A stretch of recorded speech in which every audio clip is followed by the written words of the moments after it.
Dear students, welcome to the online class of History of Architecture. In continuation to our previous lectures, today we'll be discussing about high-tech architecture. Firstly, we'll be talking about the timeline. If we start from the pre-modernist era, it started when industrial revolution started. In 19th century, the year basically was 1920s. The architects at that era used the new materials like glass, concrete, steel, etc. The building forms were more rectilinear rather than taking these shapes like curved forms. After pre-modernist era, it comes upon to the modern era. From there, it followed towards the postmodernist era from 1980s, in which high-tech architecture, neo-modern architecture and deconstructive architecture included. So today we will be deeply studying about high-tech architecture. Talking about the high-tech architecture origin, it was originally developed in Britain. High-tech architecture was the bridge between the modern and postmodern architecture. It derived from the early modernist of 1920s. So the styles were picked from the modern architecture. At the beginning of the 20th century, as technology has greatly evolved, new materials and modern equipments started to be used in the construction industry. So, from here, the architect started experimenting those materials into the new ones. Talking about the background of high-tech architecture, it was also known as structural expressionism. Why structural expressionism? Because the architects did not hide the structural elements like columns, beams, girders, etc., and they were clearly visualized from the exteriors of the building. The emphasis was on the transparency in the design and construction, seeking to communicate the underlying structures and function of the building throughout its interiors and exteriors. So, the exterior was too open. Talking about the materials, the steel, aluminium, and glass combined with brightly colored braces, girders, and beams. Common elements, or we can say the architectural elements, included hanging or overhanging floors, which were clearly visible and were transparent. No other materials were used to hide them.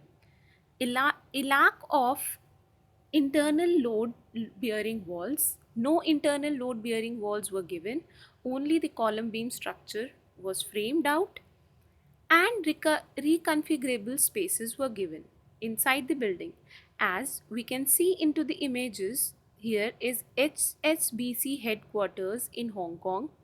We can clearly see the image like how the building exterior is kept transparent so that the interiors can be visualized.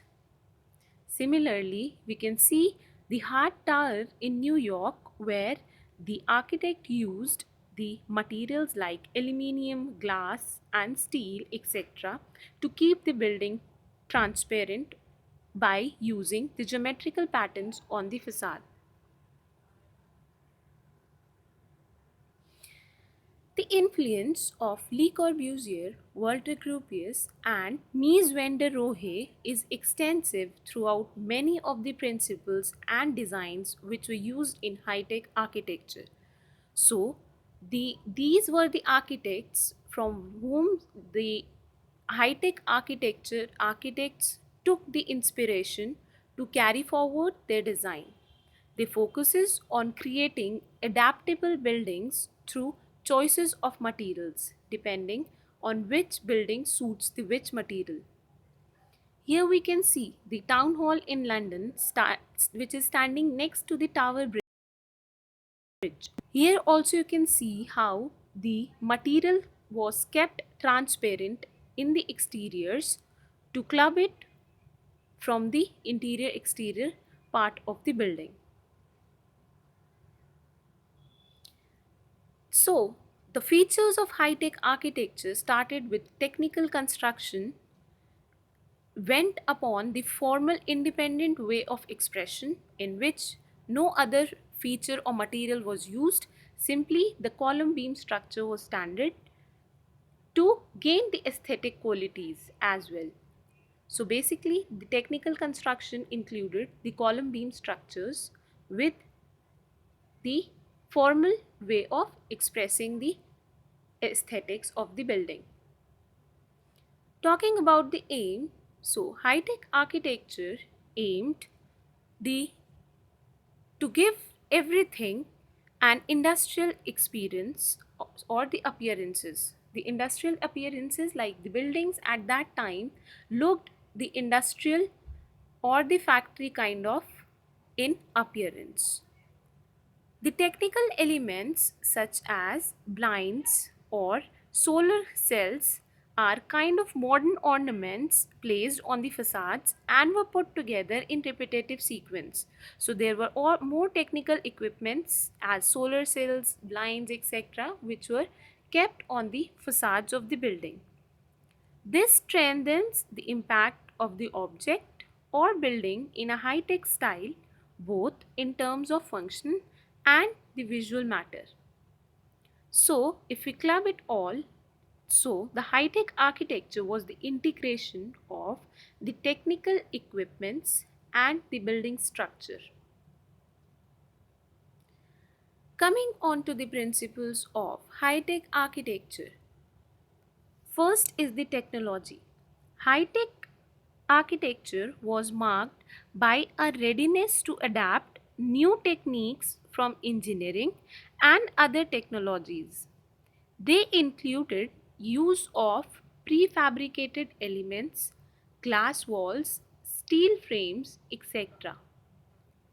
High-tech architecture is characterized by exposed structure, which were the structural elements and the services like staircases, escalators, ducts, etc. outside.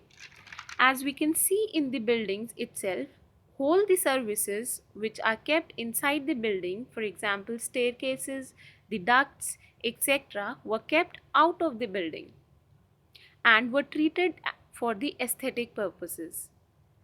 Coming on, the third point was the flexible interiors.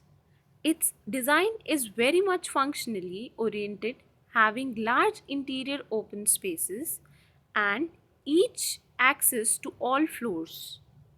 Therefore, they were functionally oriented with having access to all the floors which were visible from outside of the building itself. So, the interiors were kept too flexible. Talking about materials, high-tech architecture made extensive use of steel, glass and concrete due to with easy availability at that time. Therefore, this style was developing by using these materials. Therefore, the buildings designed in this style usually consist a clear glass facade, as we have seen in example of the buildings also, with the buildings networks to support beams, girders, etc., which were exposed from outside of the buildings. Here are some of the architects of high-tech architecture: Norman Foster, Richard Rogers, Renzo Piano, Bruce Graham, Michael Hopkins, Fazlur Rahman Khan, Minoru Yamasaki, and Santiago Calatrava. So, this is all for high-tech architecture. Now we will be continuing from new modernism architecture in our next PPT. Thank you.